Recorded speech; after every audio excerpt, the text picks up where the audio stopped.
Let's look through this table of contents here and just do some review.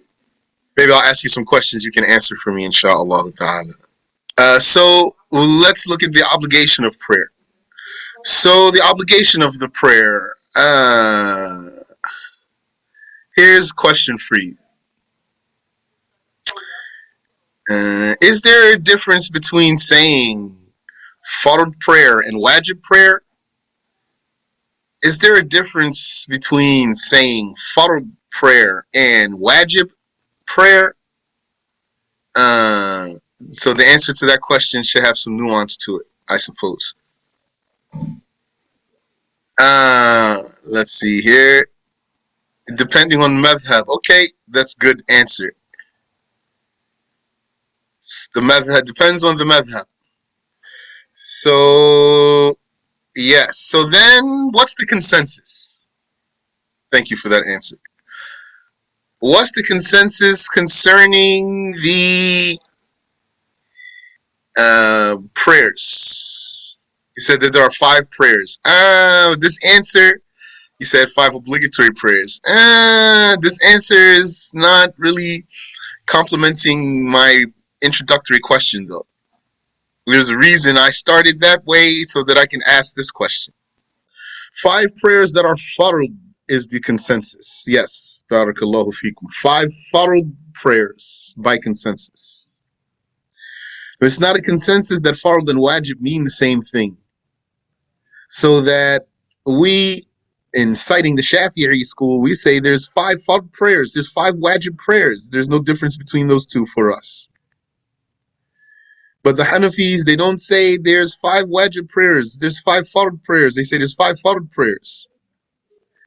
And according to them, there are wajib prayers that are other than fard prayers. And the commonality between them, though, for them is that if you don't do either wajib or fard, you're sinful. Okay, barakallahu feekum. So, there are 5 fard prayers and 5 wajib prayers. Okay, then there are prayer times. These prayers, they have times. Here's the hadith of Jibreel, one version of it that is, meaning the hadith when Jibreel taught the Prophet the prayer times. The Messenger of Allah sallallahu alayhi wasallam said, Ammani Jibreel alayhi salamu inda al-bayti marratain. Gabriel, peace be upon him, led me at the house twice. فَصَلَّى بِي الظُّهْرَ حِينَ زَالَتِ الشَّمْسِ. He prayed Dhuhr with me when the sun declined. وَكَانَتْ قَدْرَ الشِّرَاقِ. And the shadow was the amount of a sandal strap. وَصَلَّى بِي الْعَصْرَ حِينَ كَانَ ظِلُّهُ مِثْلَهُ. He prayed Asr with me when its shadow was as long as what casts it. When the shadow of something was as long as what casts it. وَصَلَّى بِي الْمَغْرِبَ حِينَ أَفْطَرَ الصَّائِمُ. He prayed Maghrib with me when the fasting person breaks his fast. وَصَلَّى بِي الْعِشَاءَ حِينَ غَابَ الشَّفَقُ.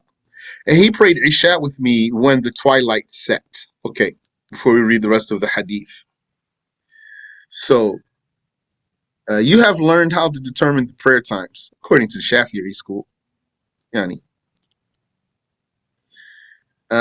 So the way we learn how to tell the prayer times, we say certain words in expressing that, words that we took from the Book of Obligatory Knowledge and also from the Book of Abu Shuja', for example. And what I want to look at here is how do those words comply with the actual hadith of the Prophet alayhi salatu wassalam. I mean, if we suppose that you, oh listener, have learned the prayer times in terms of learning the obligatory knowledge, and you understood how they come in and go out, then where is that in this hadith? Is there or what? So let's look and see. So he said, صَلَّى بِيَ الظُّهْرَ حِينَ زَالَتِ الشَّمْسِ. He prayed Dhuhr with me when the sun declined. So that's what we say, right? Dhuhr time comes in when the sun declines from its zenith. Zalati shams, a malati shams. Okay. وَكَانَتْ قَدْرَ الشِّرَاكِ, and the shadow was the amount of a sandal strap. What does that have to do with the prayer time? So he's telling us how long the shadow was when the sun came out of its zenith. So when the sun came out of its zenith, the shadow was so long as the sandal strap. And so I'll tell you now. So whatever he's going to mention about the shadow after this, it starts from there. Meaning count that shadow. Count that amount of shadow. Because didn't we learn Asr comes in when when the shadow of an object is as long as the object plus how long the shadow was when the sun was at its zenith. So as long as the object plus how long the shadow was. Okay, where'd that plus how long the shadow was when the sun was at its zenith? Where that part came from? Here it is. وَكَانَتْ قَدْرَ الشِّرَاكِ, the shadow was the amount of a sandal strap. So that's why we're going to say as long as when the shadow is as long as the object plus how long it was when the sun was at its zenith. He said, وَصَلَّى بِيَ الْعَصْرَ حِينَ كَانَ ظِلُّهُ مِثْلَهُ. He prayed Asr with me when its shadow was as long as what casts it. Yani when a shadow is as long as whatever casts it. So right here, when he mentioned the Asr time, he didn't say Asr came in when the shadow was as long as the object, plus as long as what casts, plus as long as the shadow when the sun was at its zenith. So someone might take away from this. They say, look, he just says here, he prayed Asr with me when the shadow was as long as the object. He didn't say when the shadow was as long as the object plus the length the shadow had when the sun was at its zenith. Where you got that plus from? From the sentence right before it. When the shadow was as long as what cast the object, that's after the previously established shadow. The shadow that was as long as the sandal strap, that's already accounted for. Now above that, when the shadow is as long as the object that casts it, plus how long the shadow was when the sun was at its zenith. وَصَلَّى بِيَ الْمَغْرِبَ حِينَ أَفْطَرَ الصَّائِمُ, and he prayed Maghrib with me when the fasting person breaks fast. So that's clear, but how do we usually say it in the book of obligatory knowledge? Maghrib comes in when the disk of the sun is completely below the horizon. So when the Prophet said he prayed Maghrib with me when the fasting person breaks his fast, then that's the same thing. وَصَلَّى بِيَ الْعِشَاءَ حِينَ غَابَ الشَّفَقُ, and he prayed Fajr with me. And he prayed Isha with me when the twilight set. He prayed Isha with me when the twilight set. So that's what we learned in the book of obligatory knowledge also. But doesn't say red here. It just says the Shafaq. He prayed Isha with me when the Shafaq sets. So what we learned is the redness in the redness in the western horizon. وصلى بي الفجر حين حرم الطعام والشراب على الصائم, and he prayed Fajr with me when food and drink is forbidden on the fasting person. Okay. So what did we learn? Fajr comes in at the break of dawn, which is a light across the eastern horizon. So same thing. Okay. So here we see that he showed the Prophet sallallahu alaihi wasallam when the prayer times come in. So at the same time, also he showed the Prophet alayhi salatu wasalam what? When the prayer times go out. By showing him when the prayer times come in, he also showed him when the prayer times go out. Except for Fajr here. He didn't say here in this hadith, the Fajr is over at such and such time. So he showed him. He prayed Dhuhr with him. He showed him when Dhuhr comes in. Okay. And then he showed him when Asr comes in, which means he showed him when Fajr, Bismillah, which means he showed him when Dhuhr goes out. And then he showed him when Maghrib comes in, which means he showed him when Asr goes out. And then he showed him when Isha comes in, which means he showed him when Maghrib goes out. And then he showed him when Fajr comes in, which means he showed him when Isha goes out. But doesn't mention here when Fajr goes out. Then the hadith continues. فَلَمَّا كَانَ الْغَدْ Then the next day, صَلَّى بِيَ الظُّهْرَ حِينَ كَانَ ظِلُّهُ مِثْلَهُ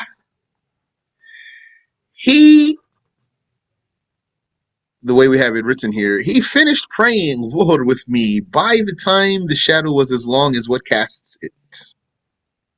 And if I translate it more literally, he prayed Dhuhr with me when the shadow was as long as what casts it. So it'll seem to someone that he's saying he prayed Dhuhr with me at Asr time. Because above that, when did he say Asr comes in? He said, وَصَلَّى بِيَ الْعَصْرَ حِينَ كَانَ ظِلُّهُ مِثْلَهُ He prayed Asr with me when the shadow was as long as the object. And then he said on the second day, صَلَّى بِيَ الظُّهْرَ حِينَ كَانَ ظِلُّهُ مِثْلَهُ He prayed Dhuhr with me when the shadow was as long as the object. So it looks like he's saying he prayed Dhuhr with me at Asr time. And the meaning here is that he finished Dhuhr with me by the time Asr came in. By the time he said, Assalamu alaikum, Dhuhr was out and Asr was in. So the meaning here is that he prayed with the Prophet Dhuhr all the way at the end of the time, alayhi salatu wassalam. So that proves that it's not disliked to delay Dhuhr time. Even all the way to the very end of the prayer time is not disliked to delay Dhuhr. Yani, Dhuhr does not have a disliked time. It does not have an avoided time. Then he said, وَصَلَّى بِيَ الْعَصْرَ حِينَ كَانَ ظِلُّهُ مِثْلَيْهِ He prayed Asr with me when the shadow was double that. So when the shadow was twice as long as the object, he delayed the Asr to pray with the Prophet a little bit later when the shadow was twice as long as the object. So that shows that you can delay the Asr, but don't delay it all the way till the end of the time. وَصَلَّى بِيَ الْمَغْرِبَ حِينَ أَفْطَرَ الصَّائِمُ He prayed Maghrib with me when the fasting person breaks his fast. So on the second day, he prayed Maghrib with the Prophet ﷺ at the same time, to show that Maghrib time has one time. Yes, it is possible to break Maghrib into periods. It is possible to break Maghrib into periods. But Maghrib, by praying Maghrib at the same time on both days, he showed that Maghrib should not be delayed. So look how Dhuhr can be delayed all the way. And then Asr can be delayed up until a point. And Maghrib should not be delayed. Its time is short. وَصَلَّى بِيَ الْعِشَاءَ إِلَى ثُلُثِ اللَّيْلِ And he prayed Isha with me by the third of the night. So also then, you can delay the Isha up till the third of the night. You can delay it even more than that, but this is, if you want to delay it, delaying it until the third of the night is still a good time for praying.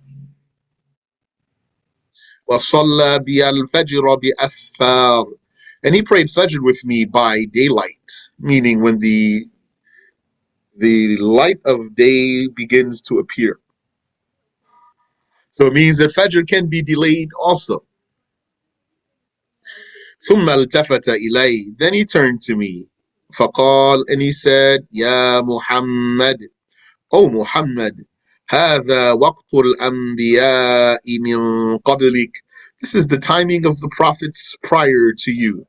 وَالْوَقْتُ مَا بَيْنَ هَذَيْنِ الْوَقْتَيْنِ And the preferred time to pray is any time between these two times. Whatever times I showed you on these 2 days. So those were the prayer times right there. You can use that hadith if you have learned the prayer times well, if you understand the prayer times well, how they come in and go out, then you can use the hadith because it has summarized words. So it's a good way to like for review or something, or or the like is useful for you. So use that hadith if you want, inshallah. He says, so the best time for Maghrib is at the beginning of its time. Yes. And the best time for all prayers is the beginning of their time. But Maghrib doesn't have a time that one, if he wanted to delay, he should delay up till this much. So Maghrib doesn't have like Dhuhr and Asr and Isha and Fajr. Okay. All right. So now let's then review forbidden times for prayer. And there are two sayings about how many times are forbidden for prayer. Does anyone remember those two sayings about how many? So I'm only looking for a number. How many times are forbidden? There's two sayings about how many times are forbidden. Anyone remember what those two sayings are? 5, 4, 3, 2, 1. So some said 5 times are forbidden. That is one saying. And some said 3 times are forbidden.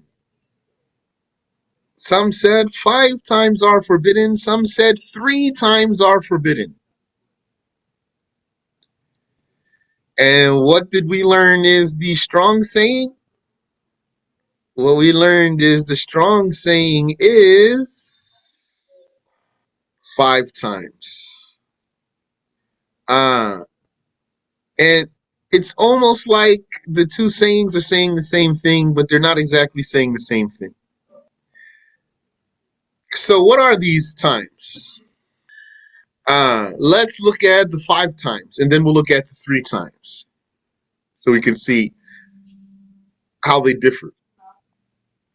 So the 5 times are: 1, after praying Fajr prayer, after praying obligatory Fajr prayer. 2, after sunrise, yani from sunrise until the sun rises as high as a spear. So 1, after Fajr prayer. 2, after sunrise until the sun rises as high as a spear. 3, uh, zenith, the moment of zenith. You can't fit a whole prayer in that time. Zenith is not long enough to accommodate an entire prayer, but you cannot wait just for the moment of zenith, and then once you verify it's zenith, and you say Allahu Akbar with an intention to start prayer.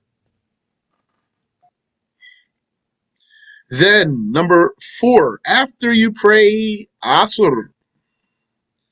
And number 5 is the late afternoon, right before sunset. Yani, before sunset, when the sun is setting, but it's still up. Those are 5 times. So number 1 was after you pray Fajr. Number 2 was after sunrise until the sun rises as high as a spear. Number 3, a spear. A spear, a spear. You, you know the weapon, which is a spear. So this spear uh, has average length. Like, let's say, for example, it's as tall as a man, or maybe a little taller, for example. So when the sun rises over the horizon that high, so that's not very high. What we learned is that takes like 20 minutes. Amin Wafiq. Some said as high as a palm tree. Some said as high as 2 palm trees. If you want, just stick to the spear. And I added what I added about palm tree because it helps to understand the rule.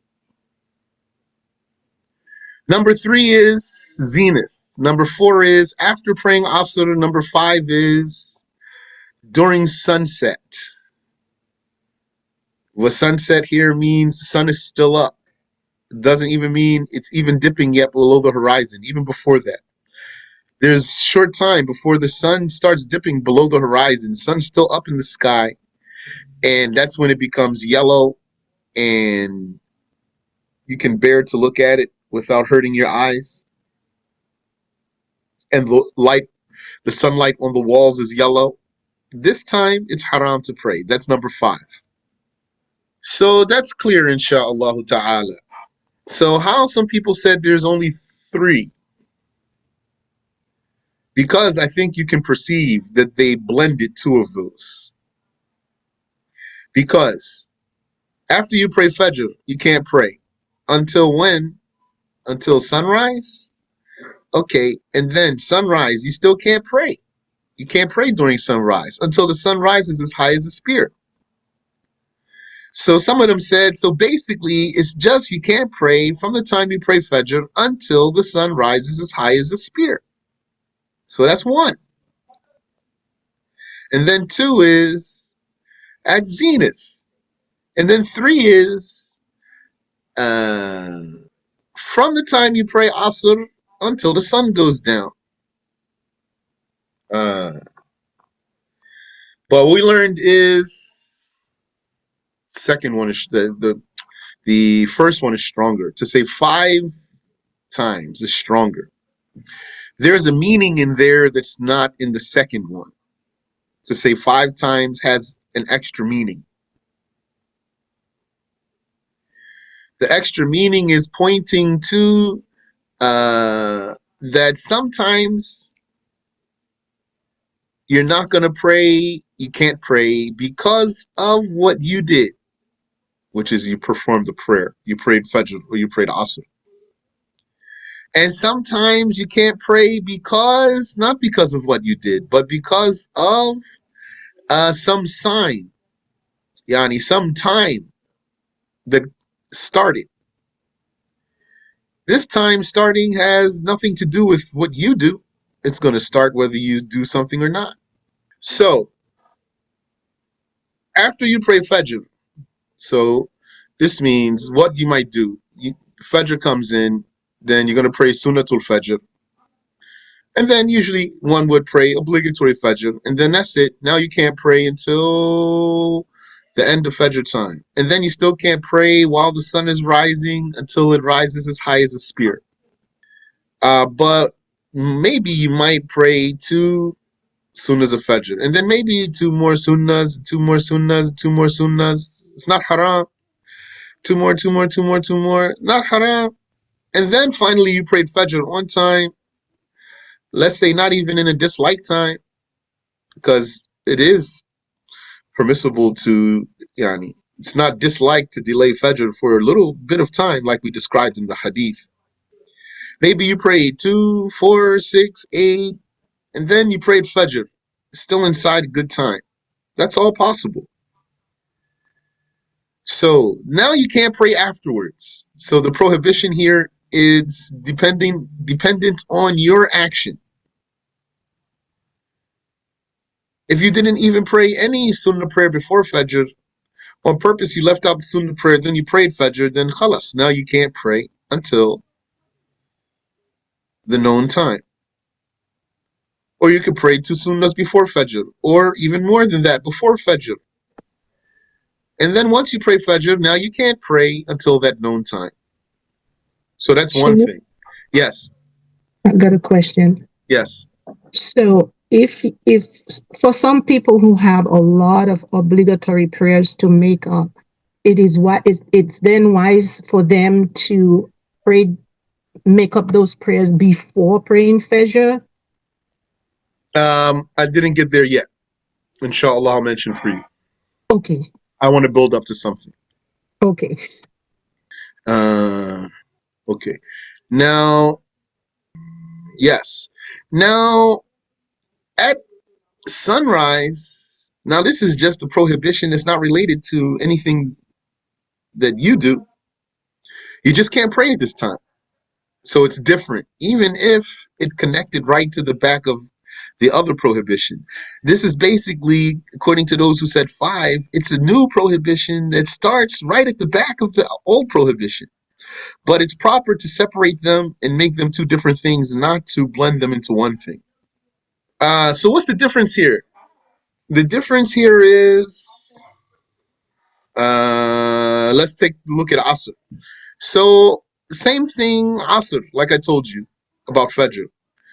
You can pray 2 rakats before Asr, and then 2 more rakats before Asr, and then pray Asr, and then it's haram for you to pray until Maghrib time. Or you could pray many, all before Asr, and then when you pray Asr, it'll be haram for you to pray until Maghrib time. And the meaning of my example for Fajr and Asr about praying a lot, or a little, or even none, before praying the obligatory prayer is that the sooner you pray that obligatory prayer, the longer the prohibition time is going to be for you, the prohibited time. The sooner you pray the obligatory prayer of Fajr or Asr, the longer the prohibition time is going to be. The more you delay that obligatory prayer, the shorter the prohibition time is going to be. So that's when it's based on your action. So once you prayed Asr, then you don't pray after that. And then there comes a time when the sun is ready to set and it's yellow and staring at it is bearable and its light on the walls is yellow. It's haram to pray at this time. So some of them said, why are you separating these? Once you pray the Asr, you just can't pray. So there is a meaning in separating these, which is what? What if you didn't pray Asr yet, and then you reach the time where the sun is, like we described, yellow and low, ready to go down, and it's easy to look at it directly. You didn't pray Asr yet, but the sun is at this time. Now you want to pray a Sunnah prayer, for example. Can you pray Sunnah prayer here? No, you cannot pray Sunnah prayer here. Because this is the time that's haram to pray. So that's why really strong saying is that there's 5 times when it's haram to pray, not just 3. Separate those 2. After praying Fajr, and then from sunrise until until the sun rises, like we said. And then after praying Asr, and then during sunset. Those are 2 different times. Okay. You said one can do makeup prayers or prayers of vow in these times. So, yes, because those are obligatory. So, obligatory prayer is already due. So, its time is in. That makeup prayer, its time already came in.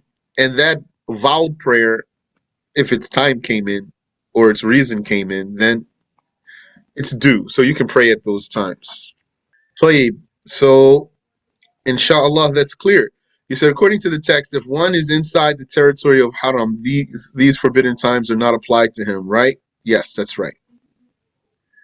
Because of this hadith of the Prophet alayhi salatu wassalam, Ya bani abdi manaf, O clan of Abdu Manaf, لا تمنعوا أحدا يطوف بهذا البيت ويصلي أي ساعة شاء من ليل أو نهار. Do not prevent anyone who circles this house and prays at any hour he wants, whether night or day. That's in the haram. Okay. And let me read these sentences here for you. And if you have any question about any of them, you can ask. Know that the night precedes the day. So the night comes before the day. So it's going to be Friday night and then Friday, then Saturday night, then Saturday, etc. And that sunrise is from the east. You know that. And sunset is in the west. From different points between north and south every day, meaning doesn't rise and set from the exact same point every single day. No, it rises from one point and sets at one point. And then the next day rises next to that and then sets next to that. And then next day rises next to that and then sets next to that. And it's moving along the horizon throughout the year between north and south. So that's why to determine east and west by the sun is doable, but you'll have more room for error when you lack expertise in that, because it's not necessarily rising in the due east. So you might not know. Let's say you see the sun really coming right up in the morning, and then you say, okay, here's east, but might be tilted to the north or might be tilted to the south. How do you know? You're gonna know if you have like experience. Maybe you're an outdoorsman, or you're a scout, or a soldier, or the likes, so that you know these things. Or you're a faqih with a lot of knowledge. The sun runs in the southern sky north of the equator and in the northern sky south of the equator. Meaning, if you are north of the equator, like in United States, for example, or in Europe, north of the equator, then the sun runs in the southern sky for you. If you are south of the equator, like in Australia or Chile, then the sun runs in the northern sky for you, because means the sun is running over the equator.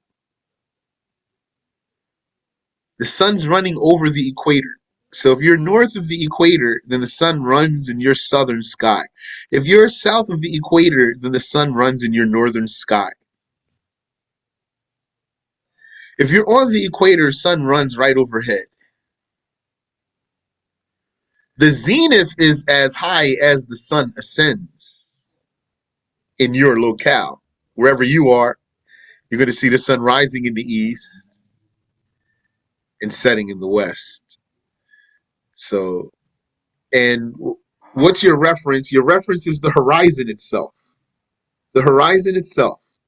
So you look into your horizon. The horizon means the line going basically from side to side. And the sun is rising up, coming up above that line, that horizontal line, your horizon. So that's low, because you don't look at the horizon up in the sky, you look at the horizon right ahead of you. And then sun's going to rise and rise. So that means your eyes are going to go higher and higher, because you see the sun going up, up, up. And then the sun reaches a point where it won't get any higher in your locale. That's its zenith. That's between east and west. It's the center of the sky between east and west. So it proves north and south, as can be verified by the North Star, or as can be verified by the zenith shadow, or as can be verified by a tested compass. And this brief time of zenith cannot encompass a prayer. It's too short for any prayer. And it's almost unnoticeable. Like, you have to really be looking for it to catch it. But a takbir for starting prayer then is invalid except Friday. That's what we said. A takbir for starting a prayer then at the time of zenith, that's invalid except Friday. Any question? I have a question about this. When they said the two palm trees and Mm-hmm. isn't that the zenith? Or they? I'm confused. I'm thinking that two palm trees in the sky and in that middle of the sky. And that had No, that's not the zenith. So the sun rises in the east. Yes. And so if you saw a palm tree in your distance, those two palm trees are not next to you, two palm trees in the distance. Okay. And yeah, the same thing about the spear. The spear, if you take the saying, the sun rises as high as a spear, that spear is in your distance. Okay. And Right. some said as high as a palm tree, and some said as high as two palm trees, which I think is quite high, but Allah knows best. What we usually learn is as high as a spear. Okay. So that means like your glance goes to those heights. Yeah, to the top of those two palm trees, or that one palm tree Okay. in your distance. Yeah, I understand. Barakallahu fik. Ameen wa fiq. Yes, question. Sheikh, I had a question about the Isha time according to the Hanafis. I don't know if I know the answer. Go ahead. I just wanted to know what time, what do the Hanafis consider Isha? They said Maghrib is over when the white twilight disappears, not the red. طيب, Barakallahu fik. Ameen wa fikum. The Shafi'is, they said la shafaq in the language refers to the red. So that's why they insisted that it's the red, not other than the red. The Shafi'is, they said the judgment is linked to the redness because that's what's understood from shafaq. You said sometimes I see whiteness or brightness remaining in the sky, excuse me, for the whole night. So there's no judgment linked to this. Ameen wa fikum. The judgment is linked to the redness of the twilight.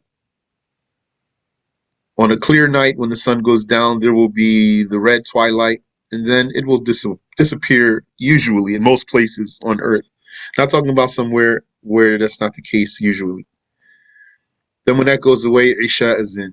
And any other light or anything else that's around, there's no judgment linked to that. I have a question, Sheikh. Yes. Wasn't there two sayings about the time that you could pray Maghrib? About the length, not when it starts. Okay. When it ends. Okay. Yeah. Okay. Yes. There are two Okay. sayings about when Maghrib goes out in the Shafi'i school. The old saying is the supported one. Then a Shafi'i changed his madhab. Yani, a Shafi'i had a saying, then he changed his saying, and the scholars of his way, they investigated what he did there, and they said basically he was right the first time. So they support the old saying.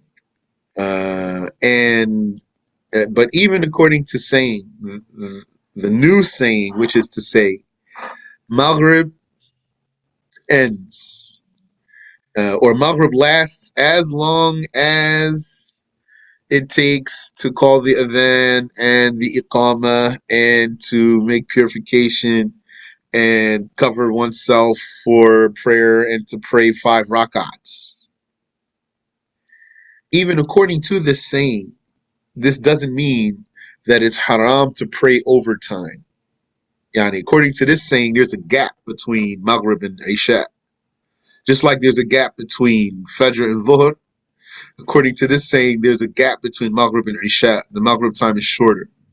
But even according to this saying that there's a gap between Maghrib and Isha, this doesn't mean you have to finish your prayer before that gap starts. Yani, it's not haram to pray overtime. As long as you start your prayer with enough time to finish on time.